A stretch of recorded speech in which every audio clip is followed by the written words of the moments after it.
Thank you. And you're good. Thank you.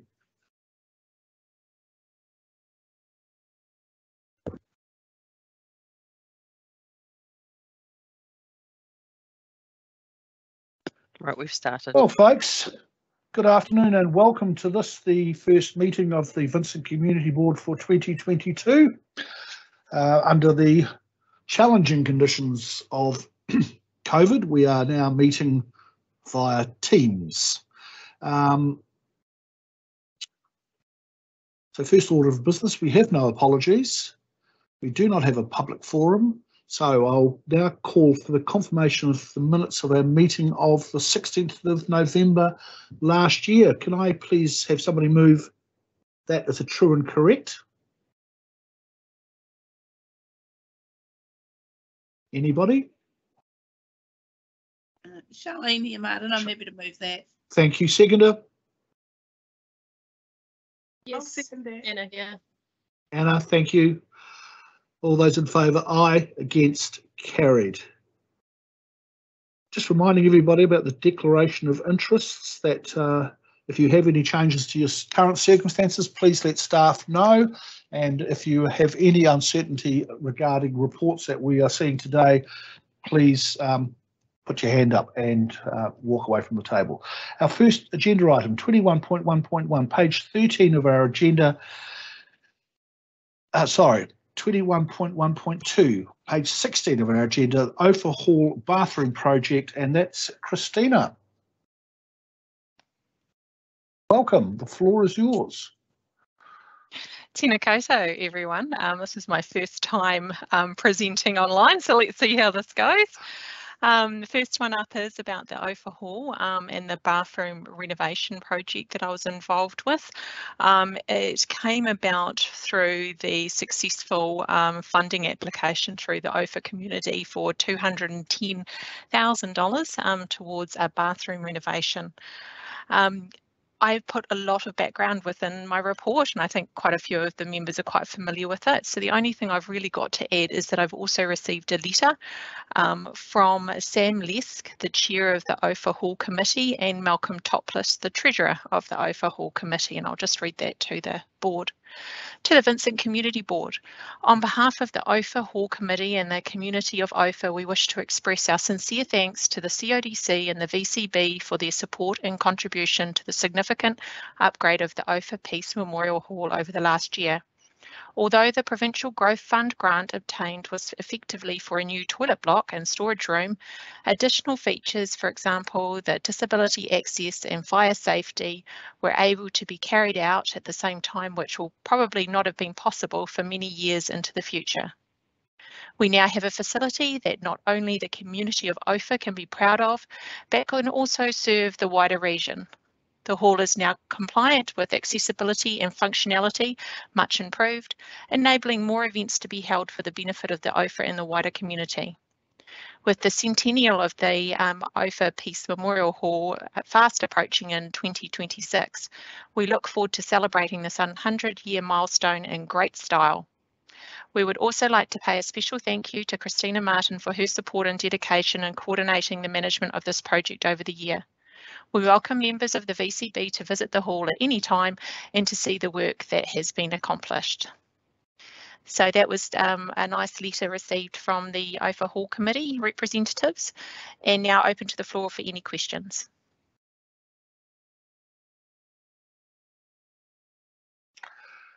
Christina, congratulations. Another wonderful result and a happy community at Ophir. What more could we wish for? Absolutely, and I know I've been assured that they've already celebrated in style a couple of times out there, getting the most use of it. So it's really fantastic, a fantastic outcome, and such a collaborative project as well. Well, look, thank you for your report. There being no questions, I'll ask somebody that move A and B that will receive the report and approves the Ophir Hall bathroom renovations project deficit is funded from the Ophir Hall investment account. Martin, Russell. Russell, you have a question, Russell? Yes, I do. Sorry, I had to leave and rejoin because I couldn't unmute my microphone during that. But in terms of this, I do need to come back to something, read the confirmation of the minutes.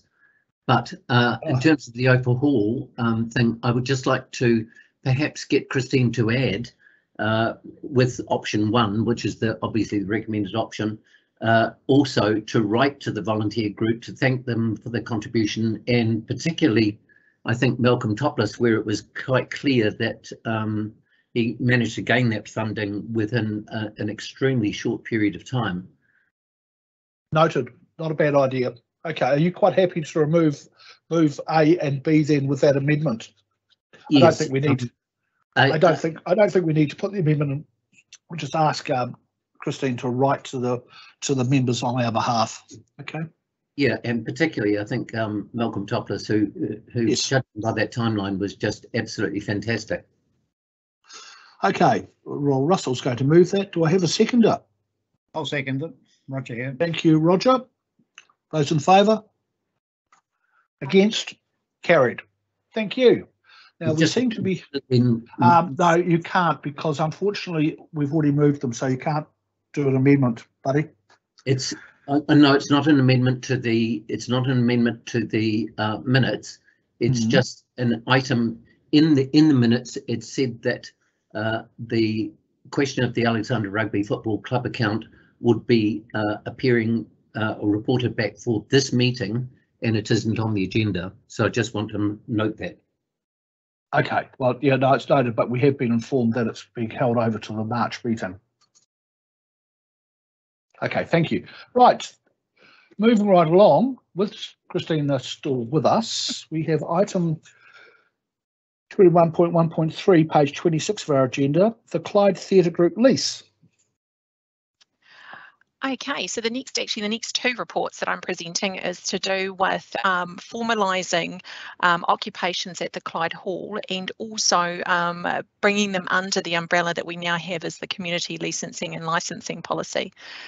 So first up is the Clyde Theatre Group Incorporated. As you'll see on page 25, the group occupies an area of the Clyde Hall, approximately 44 metres squared, and they use it for theatre storage. It is an exclusive occupation and they currently don't have an agreement.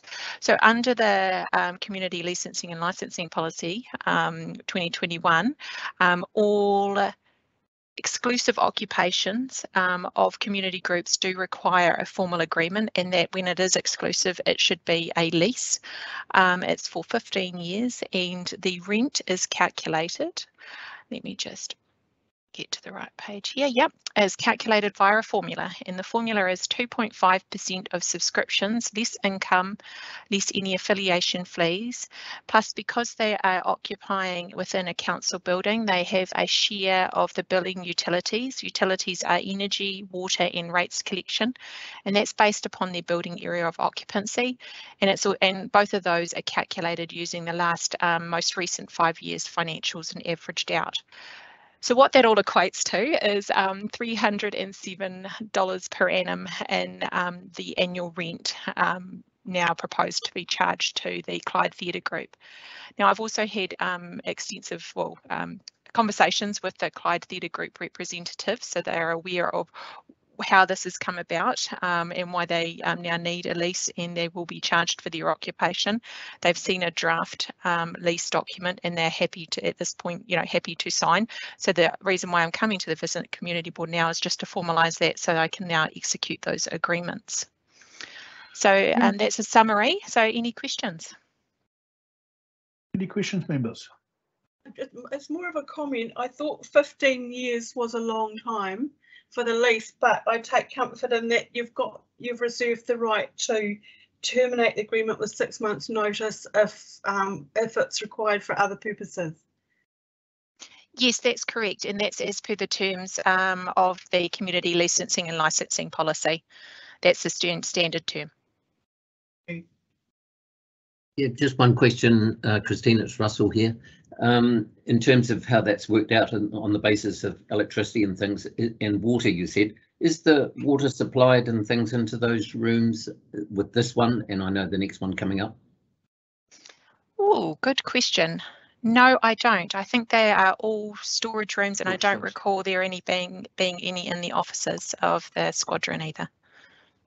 No. So does that make any small difference to the calculations if it's based on services to the whole building? I guess it would be a shift away from the community licensing and licensing policy, which we need to be very careful of when we give consideration to this, because then it also then in turn opens up conversations for every single time we negotiate these community leases. So that's a consideration. If I look at water consumption, if we're looking on page 20, oh, let me just check. Page 28, yes, 28, and we've got the water. It's ranging from $13 per annum up to $4.95. So we gradually are using more, and they only get a percentage of it, so 8% of that average along that water. So it's not going to be much. Okay. Thank you. The comment I make on that is, again, you've got to keep water within policy, whether they're actually using it or not.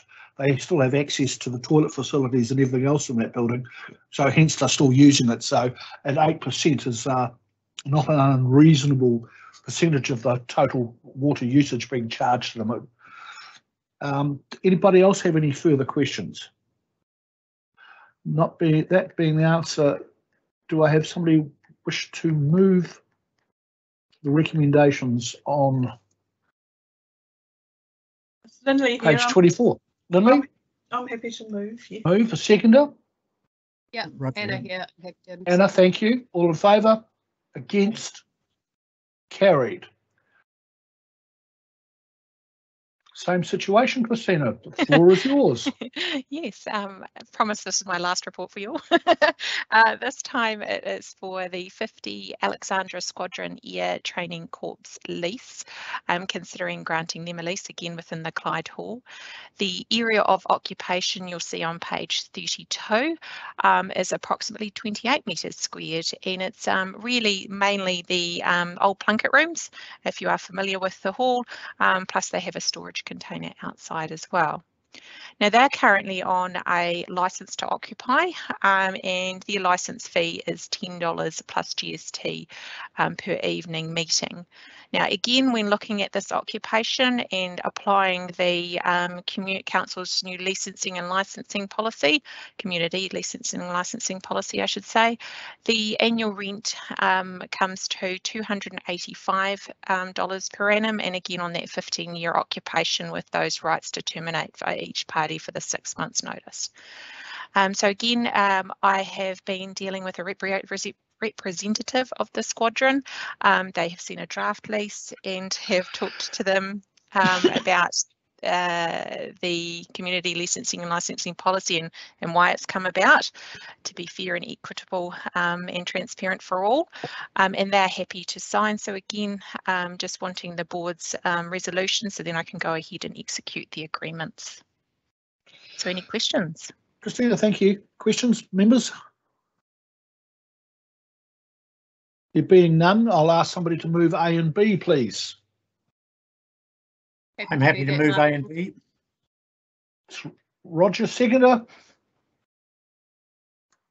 I'll second it then. All in favour? Aye. Against? Carried. Well, that was pretty short and sweet. Thank you, Christina. You're welcome. All right. Thanks, everyone. See ya.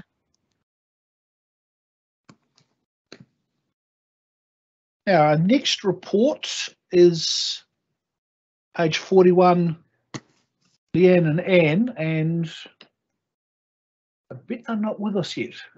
I Where am, are they? and Anne is Okay. here. Oh, good, fine. We're on track. We knew you were running early. Excellent. Well, the floor is yours.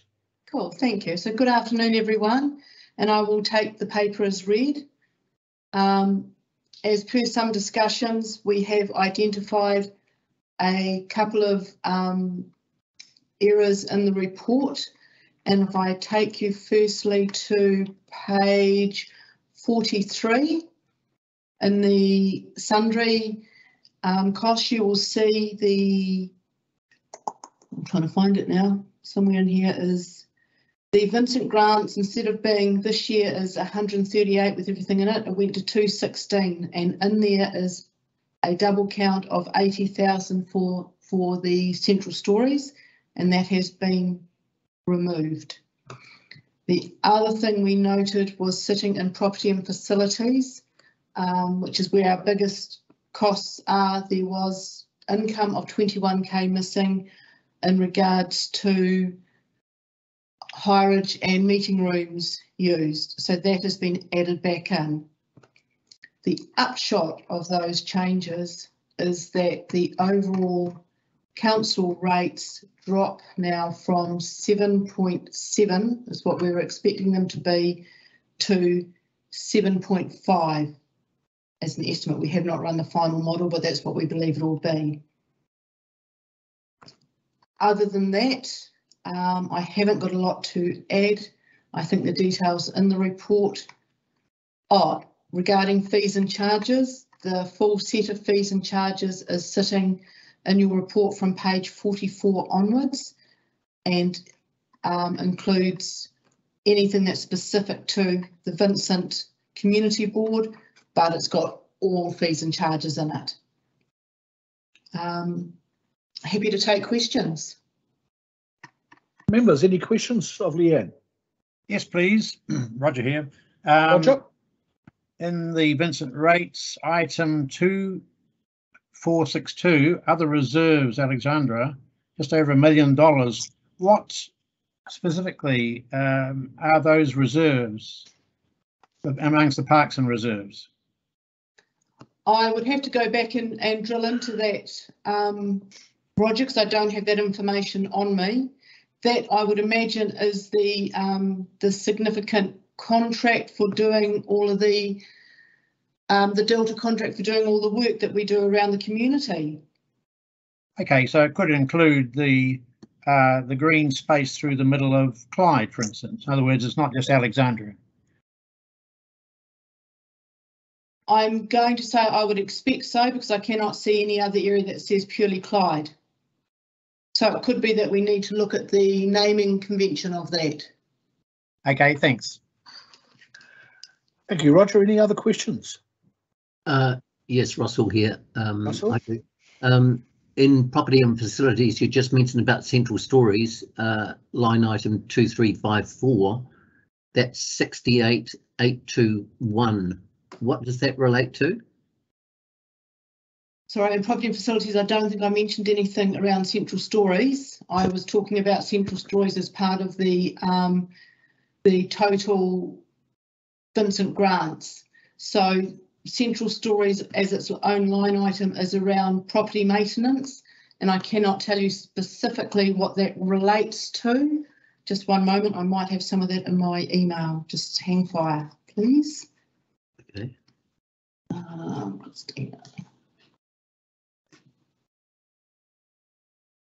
Just one moment, apologies there. Let me just check that you referred to. You are referring to, sorry, you're referring to, find your code. Oh, the code? 2354, you're referring to 2354, just let me see if I can find that. Yeah. I think that's, I'm missing, I can't get my emails to come up right this minute. All right, let me have a nosy. Leanne, was that to do with the income for the leases that got dropped off of 21,000? I think it is. I'm just trying to see a lot of, Christina gave us a whole lot of work that's going on in that particular one. And in there, they've factored in things for cinemas, additional showings, joint venture, 12k, it's not, and so there's quite a bit of work in there. Definitely missing the income, which is 21k of it, and then the rest of it is around managing. We've got provision for staff room and bathroom toilets. We've got depreciation going in there. We've got buildings repairs and maintenance. We've got a program of compliance schedule, contract work that's been ordered, which is around 41k, and that will be quite a lot of small programs within the program of Central Stories, Russell. So I cannot give you the line by line detail because I don't have that in front of me. But it is what was presented from the long-term plan last year, so nothing's actually changed from that. Right, okay, thank you. I just... But 21k is missing income. Right, okay. The other things I was just going to ask for clarification on, I was looking at the charges on parks for various sports grounds, and I see, for example, I think it's on page 51, things like rugby senior teams only, 850, football senior teams only, which is soccer, 1500. I gather that this is because there are more grounds used by football rather than rugby, because I think I've asked about this in the past, but I wonder if that is the case, then how these things should be presented is for the charges per pitch or for the number of things that are actually being used, because these could change from year to year depending on club membership and all of those sorts of things. So what is the clarification on the differences between rugby and football? And if I recall, you had that information, you spoke with Gordy after the council meeting? Yes, Yeah. Gordy said that the football, the soccer have a tournament every year and they use every field, and so and maybe it is charged by field, I don't know, maybe we can put that and change that in the next LTP to rate it per field, possibly. Yeah, Yeah. I think it's, if it's for usage of particular facilities, then I think it would be plainer to see that it was for that rather than just a different charge for the different codes. Yes, and I believe in the previous year they had the junior teams were being charged, and they've taken that out of the rating now, out of the fees. Out of the fees and charges. We can look at that moving forward, Russell, but we aren't consulting this year, so that makes that a bit challenging. Yeah, so we can't just change the title. We can't just change the title or the nomenclature. I will take that to Gordon. I can't make that decision myself. I'm sorry. Yeah, and if you just keep us in the loop if you do make any changes, but you're making Absolutely. a note going forward that it can be rectified in the future. Absolutely. Thank you. Any members got any other comments, queries? Right, well, listen, I'll move recommendations A, B and C. Do I have a seconder? It's Lindley. I'm happy to second that. Thank you, Lindley. All in favour? Against? Carried. Thank you, everyone. Thanks, Anne. Item 21.1.6, page 67, representatives to external bodies. Rebecca, hello. Hi. Hello. I will just take this report as read.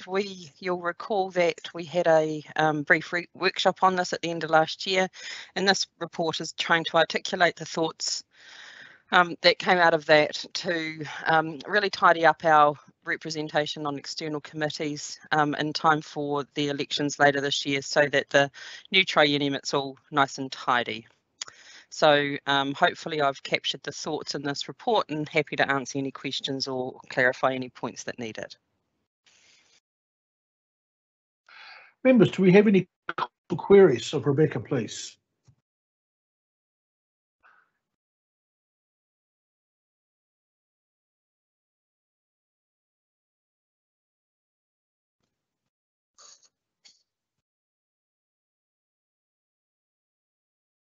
That being the case of somebody quite happy to move A, B, C, D and E. I'm happy to do that, Malcolm. Martin, it's Russell here. Thank you, Russell. A seconder? I'm happy to second that, Martin. Anna here. Thank you, Anna. All in favour?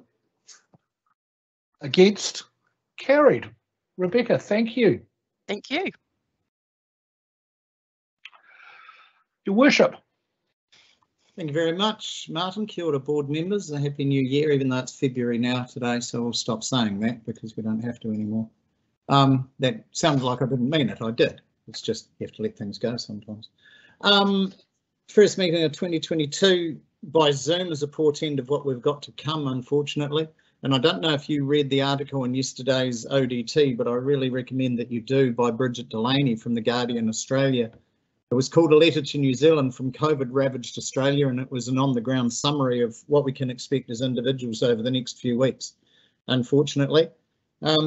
It was really interesting observations of the way that things will unfold, and I say it was a good read because there's going to be things that surprise us, and possibly also a good read because whilst it's going to be fairly horrid, it may not be as bad as we think. Firstly, she said the first thing that happens, and I don't know about you, but I'd never thought of this, is your cell phone starts pinging, because if you're using your COVID Tracer app and you have your Bluetooth on, and you've enabled it, it will ping when you've been in the wrong place at the wrong time. And she said those, okay, the first one will give you a hell of a fright, and then they'll just become more consistent just all the time as you realise that Omicron, unfortunately, is everywhere. She said to expect delays in testing unless the RATS rollout gets better than it seems to be at the moment, the rapid antigen testing sticks or system.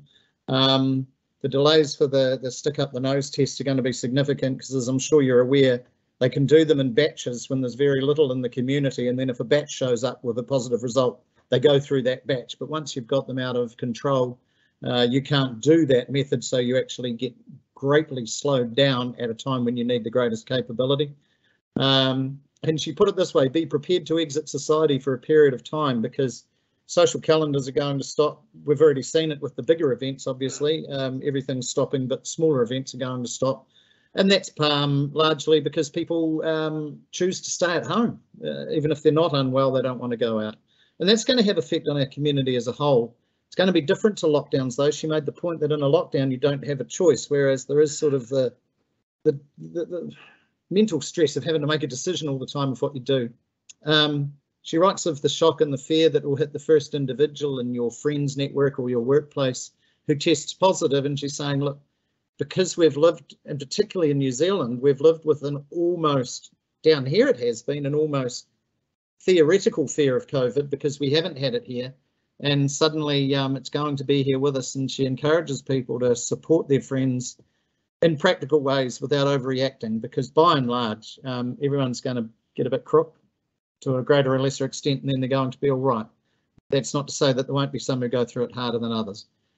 She also wrote of empty patches of supermarkets, shelving, difficulties in getting an Uber. It's not going to affect us here, but just the things that, as a large portion of our population at times stop being able to work, is going to really affect us. And I think as elected members, it's on us to just lead our community calmly through this, which I'm sure all of you will do. She signed off her article with, so be calm, kind, and try not to panic. This too shall pass.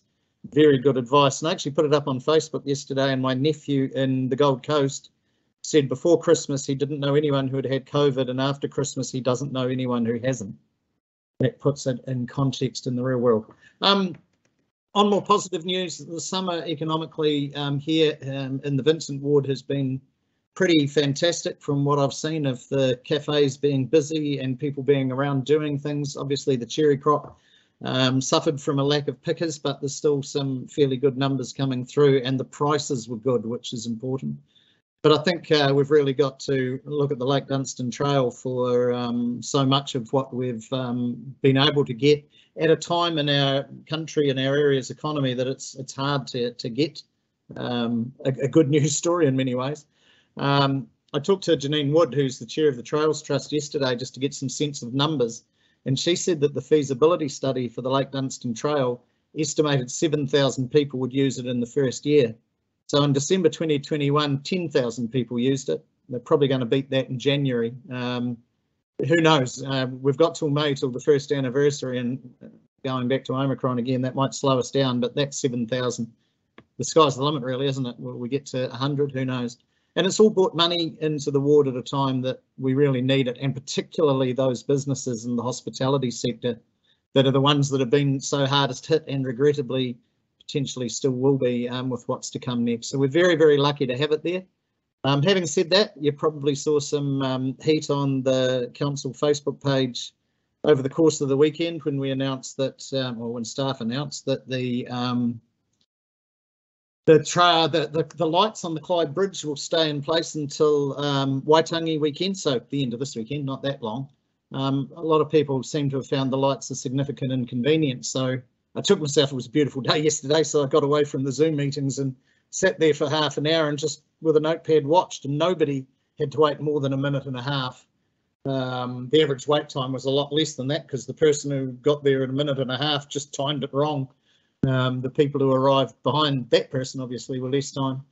I just think when you're looking at the safety of the public and the numbers that we knew were going to be coming over that bridge, a little bit of inconvenience with the one traffic light Central Otago's ever had really just doesn't add into it.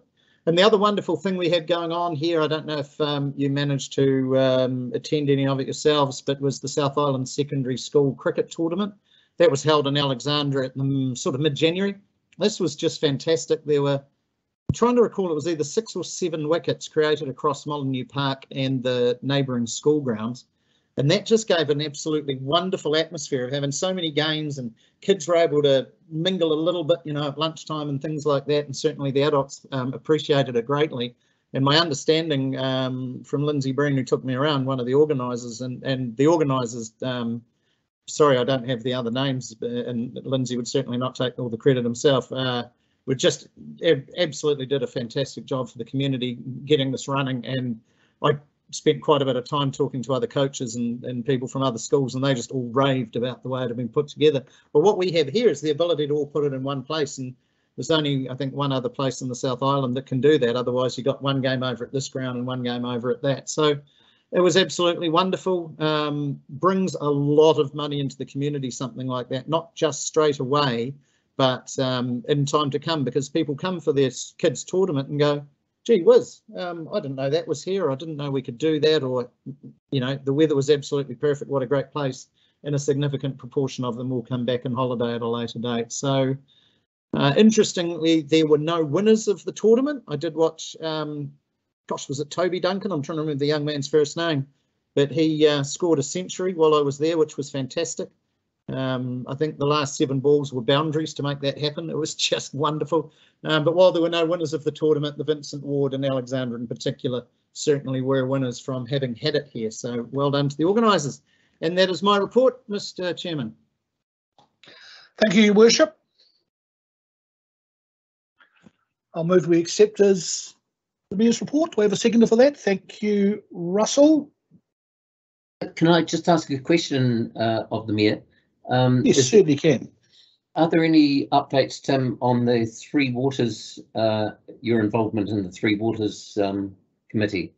Yeah, limited updates on that, Russell. We've had 1 meeting so far this year, which takes our total meetings to, it's either 3 or 4, but the first one was really a scene setter, getting to know you. So what we've gone through to this point is looking at the government model, looking at the draft legislation, which isn't in front of Parliament until such time as our report's been considered, but it tweaks what had been put out in whenever they put out their draft model, and also a number of other proposed models. We had a council-controlled organisation model out of Auckland City, a co-op type model out of New Plymouth.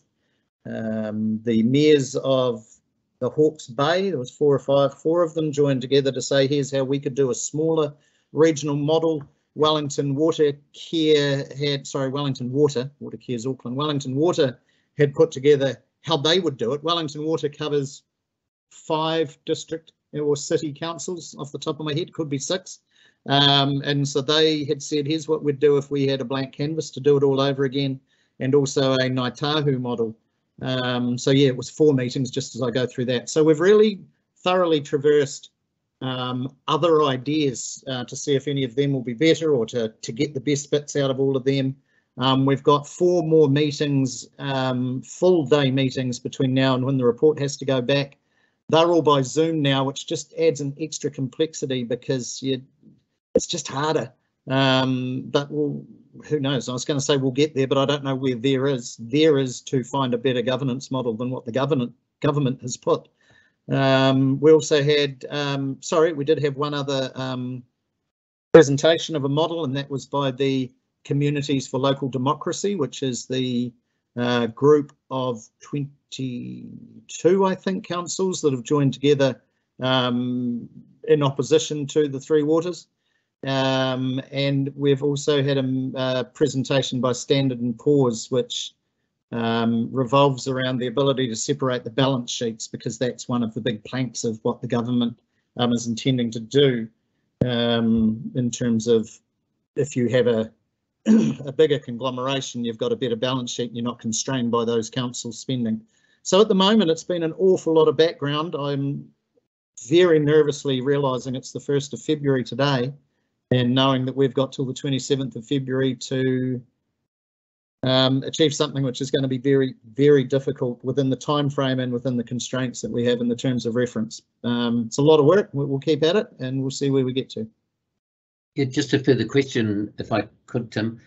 You mentioned earlier on that the actual governance structure was not contained within the terms of reference of the committee that you're on. Is that still the case if other people are proposing different governance structures?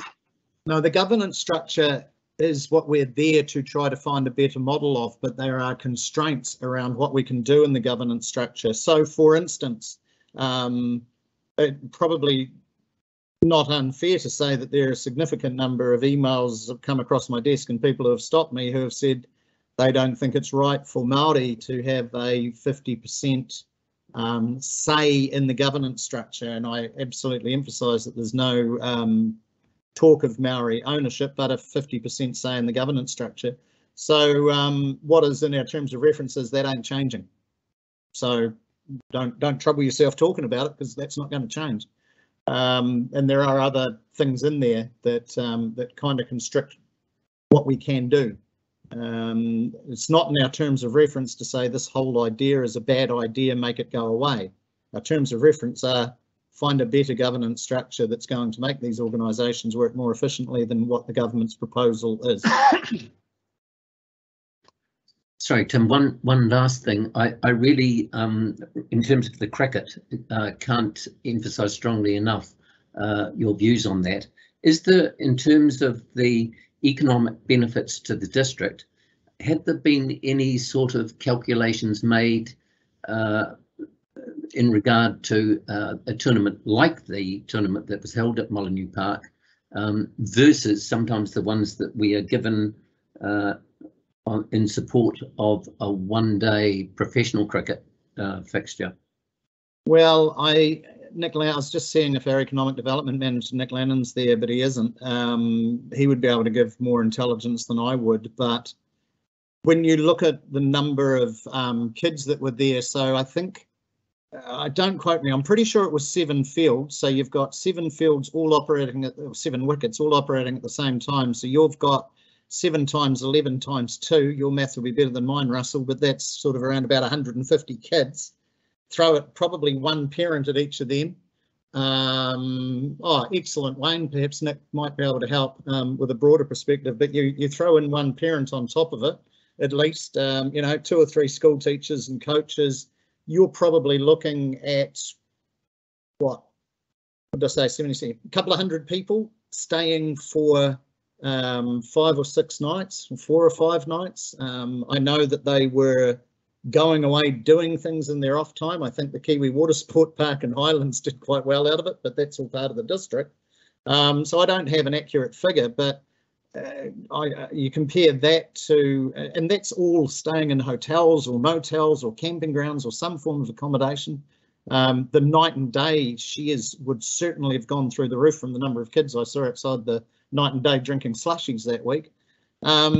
It would have a huge impact, and I would hazard a guess probably a greater impact than than the one-dayers, where a lot of people are already here, go to the one-dayers, or they come in, they go to the cricket, they drink some beers and go home. Don't know. I don't know whether Nick's there and he's able to comment further. Are you there, Nick? He's basically saying he can't really comment on anything specifically, but concurs with your thoughts. Yeah, righto, fair enough. I'm not sure whether, I don't think the council or the board put any money into this, so we won't know. Expect a report back, but I'm sure there'll be some estimate be able to be given by the organisers. It'll be a lot though, a lot of money. Thank you, Tim. Thank you, Russell, for your queries. Anybody else got any questions for His Worship? That being the case, I will now present my report. I just need a mover and seconder for the mayor's sorry.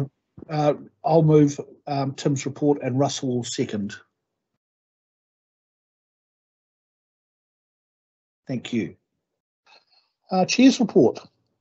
It's doesn't seem to be that long ago that we actually was sitting around with each other in flesh, so to speak.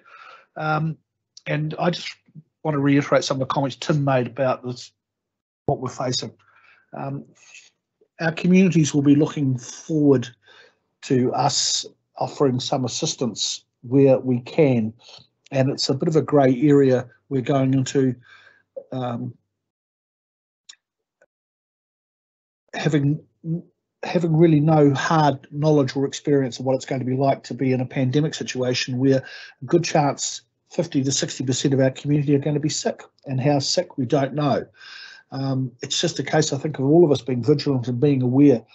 To that end, council's had a couple of workshops on our response, and the council, and Sanchez reiterated what the council response was, and you've probably read about that in your newspaper about, and I'm experienced with my partner Christine is now set up her sewing room, who's her library office, and has got 2 screens in there, and we'll be tripping over each other this week.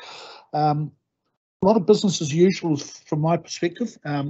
We had the meeting with the drop-in session for the Wilding Pines back in November. Subsequently had a couple of hearings panels, 2 council meetings. The last council meeting, the council adopted the Vincent spatial plan, which we'll all be very pleased to hear.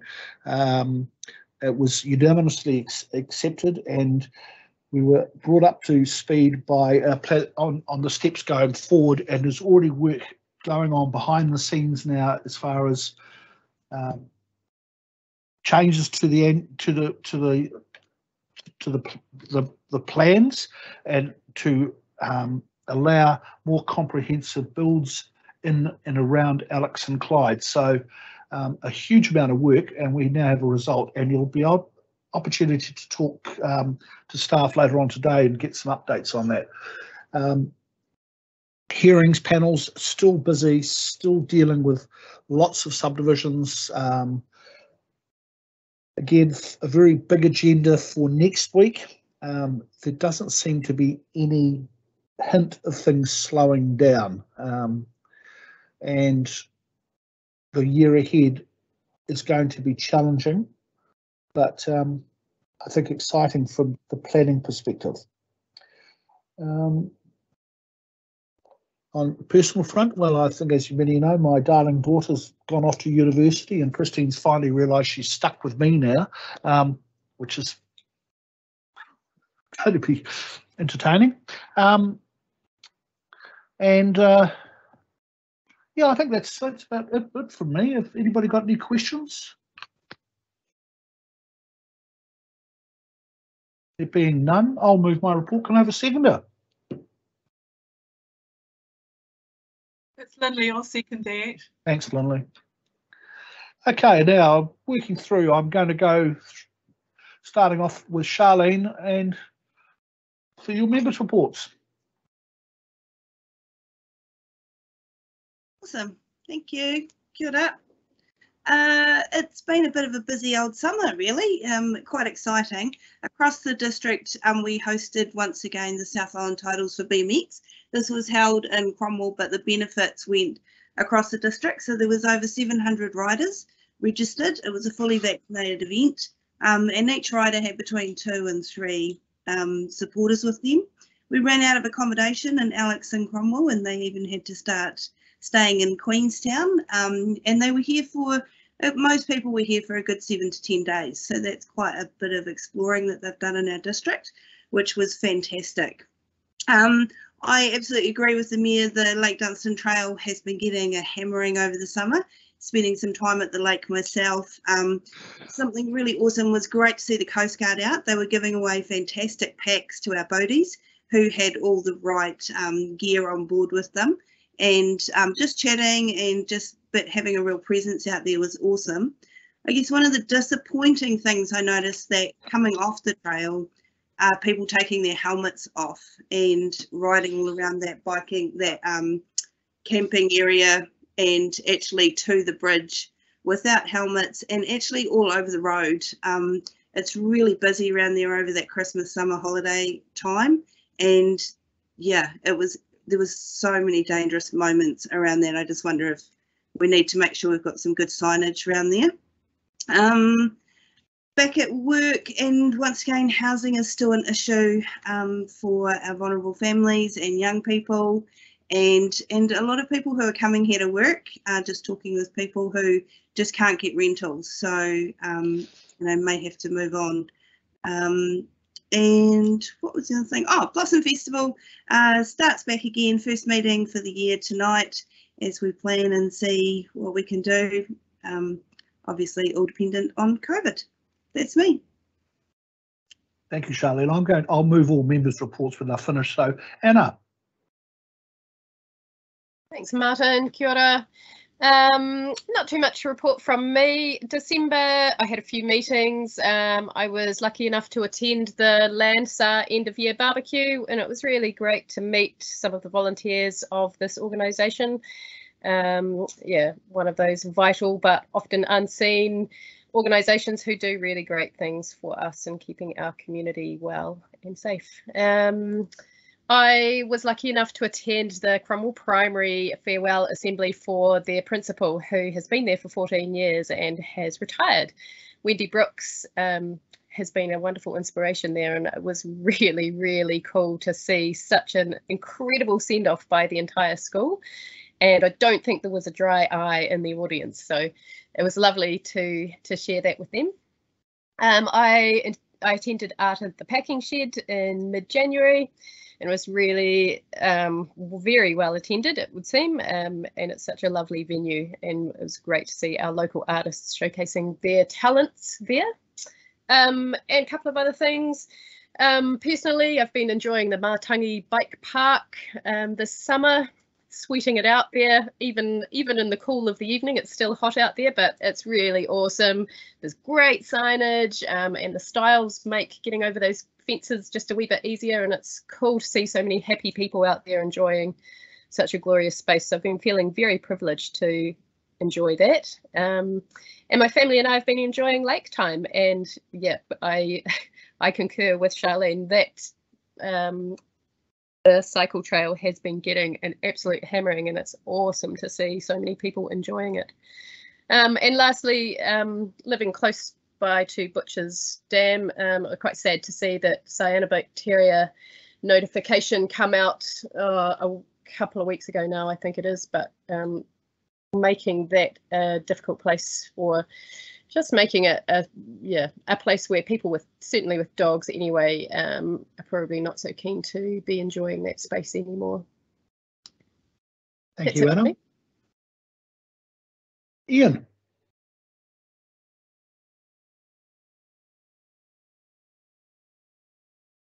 Can you hear me? Yes, we can. Great. So following on from our meeting, our last meeting at the end of November, I attended the Planning and Regulatory Portfolio Pre-Agenda Leads meeting for Council.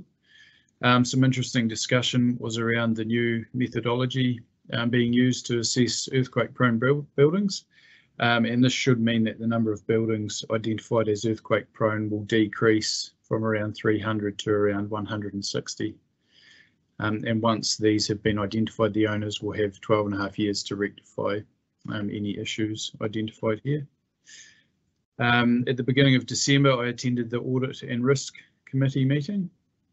Some interesting discussion was around program management and improvements in this regard, regarding updating activity management plans with things that come through the LTP, and using the Sentient project management software, and this should improve access to information, especially for new staff, reduce the risk of information being missed, and allow for improved program and contract tracking capabilities.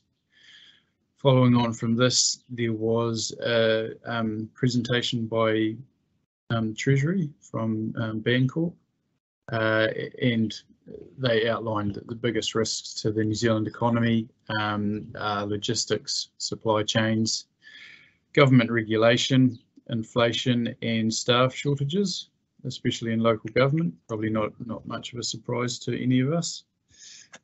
I attended the CODC business meeting. We heard from members of Codet, and the Heritage Trust, and there were suggestions of amalgamating arts, culture and heritage trusts. During this meeting, I was also appointed to the panel to hear submissions on the earthquake-prone building statement of proposal of thoroughfares and strategic routes, public consultation.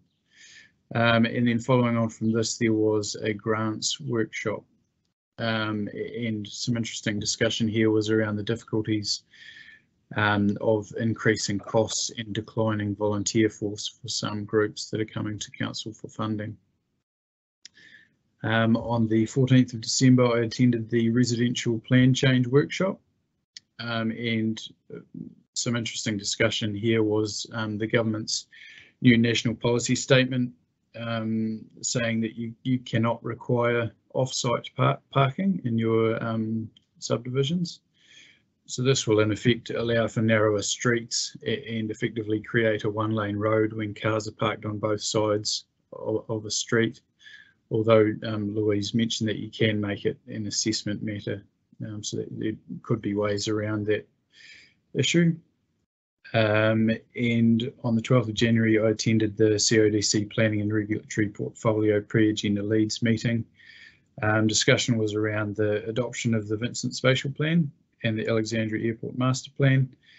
And interesting discussion here was the reduction from 13 residential zones down to 3, and how this, in theory, should reduce the number of resource consents that need to be processed by council.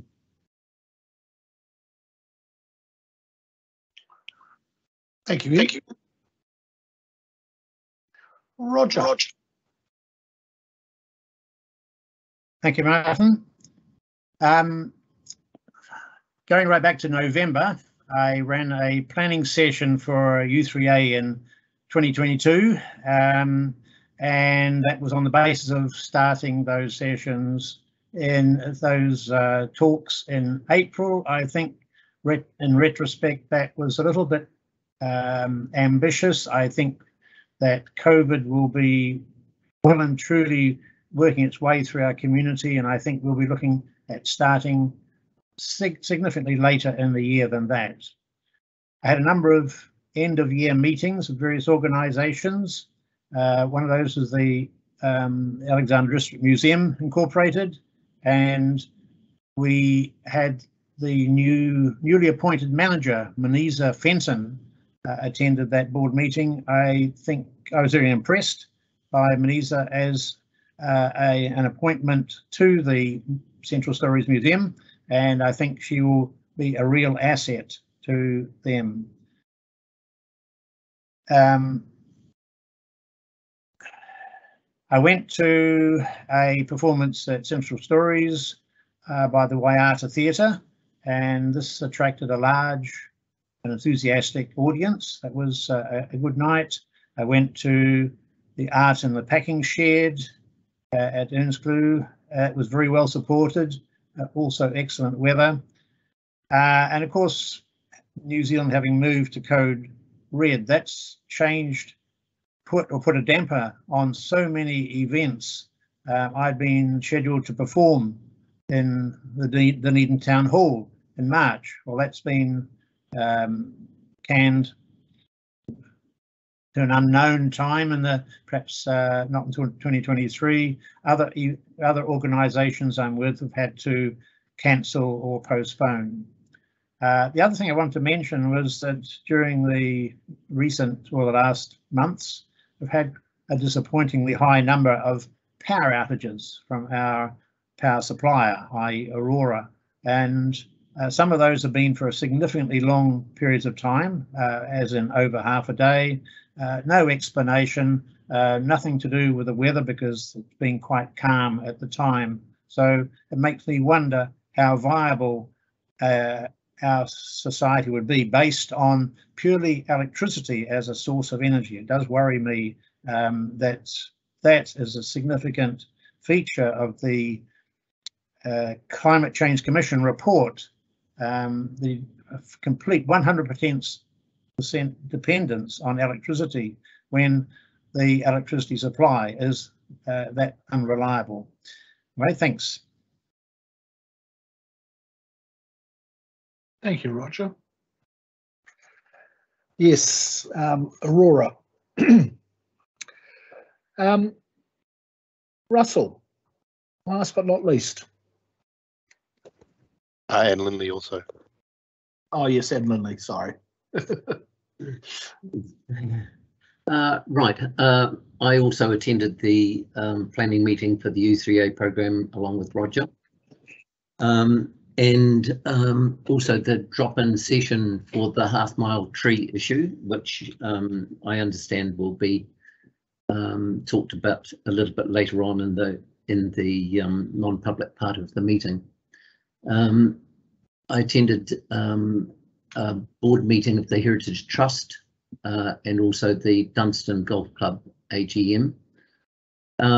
One thing I would like to do and record is the thanks of, I'm sure, all of the elected members, particularly to Rebecca and Wayne, who made the elected members' lunch out at Orchard Garden a really great success. I think their quiz on things that we should all have known the answers to was very revealing and quite surprising in some ways. I delivered my normal cakes and things that I do for this time of the year or Christmas time to Hospice and the chemo people. I was asked to go and witness the documents for the formation of the Museum Trust, which I was very pleased to do. I had my COVID booster along with most other people, and still am puzzled in that I couldn't get my first date of my booster done because I was 2 days early, because 6 months was the absolute minimum. But then a few days later, of course, got it when 4 months is okay. So quite baffling. One thing I did do, which I haven't done for a long time, was to attend the Omacau trotting meeting. And I was absolutely amazed at the number of people that attended that. It was a great festive sort of feeling. And I got to know the payout lady at the tote reasonably well. So I was very pleased with that, although it was minimum amounts, I can tell you. One thing I was also pleased with in terms of people getting out there and doing things, I went up to the Rob Roy Glacier walk in the Mount Aspiring National Park, and I was astounded to see the number of people that were taking advantage of the great weather to go up and see Rob Roy Glacier. Just in terms of that community stuff, particularly with the Dunstan Trail, I try and ride most of the trail probably at least once a week, probably twice a week. It has been getting a little bit dangerous in places because of the huge growth of a weed along narrow parts of the trail called white mellalot. It's a particularly nasty weed, but I have to say that I contacted the new trail manager, who's Shane O'Connor, whom many of you will know. He looks after the Roxburgh Gorge Trail as well. He's the trail manager for that. And the response from him was very, very quick. He went across in a boat and removed the encroaching weed within a few days. I think in many ways that trail operates, as we all know, on a trust. And I asked him how I could assist in helping with the trail. And there's little things like it may be that they need volunteers to help clean up the 2 toilets on the trail. So I think if you're able to assist, either contacting the trustees or Shane O'Connor directly would be very helpful. I've had a lot of communication in relation to the story that was written regarding the Clyde holiday camp, but I understand that we're also being briefed on that later on in the non-public session. Lastly, we had a meeting to do with the Hospice fundraising dinner, which I instigated some years ago, and in conjunction with Pioneer Energy. And we made the very reluctant decision on the 27th to postpone because of the COVID situation. I raised the point, of course, that these services that are required within Central Otago by Hospice will continue despite having to cancel the fundraising. And I've got to report that not only have all of the individuals and commercial organisations agreed to carrying on their kind offers to the next date, but Pioneer Energy also at that meeting decided to make a spontaneous donation of $10,000 to help fund Hospice through for the rest of the year. So I think that's they're a local company, of course, owned by the CLT, so all of their funds go back to the community, but I think it was an incredibly generous offer on behalf of Pioneer. So that's my update. Thank you, Russell. And Lindley. Hi, thank you. So I attended council meetings on the 8th of December and the 26th of January.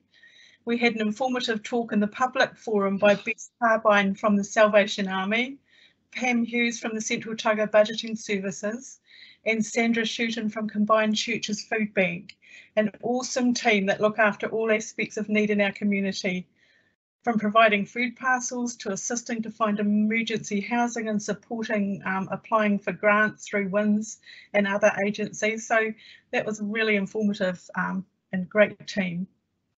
And I mentioned too, it was great to sign off finally the Vincent spatial plan, allowing for our residential growth for the next 30 years. And to acknowledge that though there's been negative growth in our ward for the last few years, now it's all positive. And also the signing off of the Alexandra Airport Master Plan, for which there's 900,000 in the 21-31 long-term plan, to allow for development of a new hangar precinct with a business and financial plan to support that. We signed off on the Easter Sunday local shop trading policy, allowing Central Otago businesses to open on Easter Sunday. I also attended the drop-in session for the Wilding Pine issue, and was in Naseby at the time that they had the Great Naseby Water Race, which was another fantastic turnout of event for Central Otago. And just from a personal work point of view, we've been busy working on plan, procedures and policies to be prepared for the arrival of Omicron, and finally yesterday the government accepted funeral directors as critical health workers, so we might be able to access the rapid antigen testing to help us in our businesses. So it's interesting times, and it probably makes us all a bit nervous. Thank you. Thank you, Lindley. I'll move those members' reports be received. Russell, would you like to second that?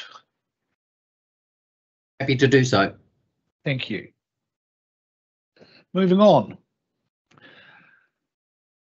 Governance report, page 75 of your agenda, 3 items. Anybody got any comments? We've got the minutes of the November meeting of Keep Alexandra Clyde Beautiful. We have the status reports and the legacy reports. No matters arising from those reports. I'll move that we receive those reports. Can I have a seconder, please? I'll second it. Roger here. Thank you, Roger. Sorry, Martin. Oh, yes. Yeah, it wouldn't briefly unmute. Just on page 82, it's on the bottom, J, approve a community grant for ADMI and to cover operational costs for the museum and the art gallery. Requested 125, approved 61,758. Where did that figure come from?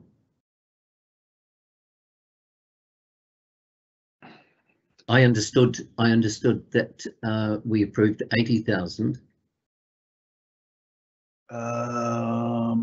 Page 82 you're looking at. Yes. Item J. Yeah, I see that. I've also looked this one up as well and can make a comment if you like. I just looked at our minutes from October and we approved that amount. So it was the 80,000 less the hardship grant. Hardship grant. Thank you. Thank you, Anna. That's what it is. It was the 80,000 less what we'd already given them earlier, the 26. Thank you. Done. There being no other questions or comments on those reports, I'll move we accept them. Do I have a seconder, please? Happy to second, Martin. It's Anna here. Thank you, Anna. All those in favour? Against? Carried. You'll notice the date of the next meeting is the 22nd of March. And I think we're going to find that will probably be a completely different scenario than we're facing today, because from what everybody's telling us, we're likelihood to be in the thick of a Omicron wave going through this community by that time, but we'll cross that bridge when we come to it. Okay, I'll move we exclude the public. And do we have a seconder? I'll second. Happy to second. Thank you, Charlene. All those in favour? Against? Carried. Right, I'll just wait now until Rebecca closes the meeting.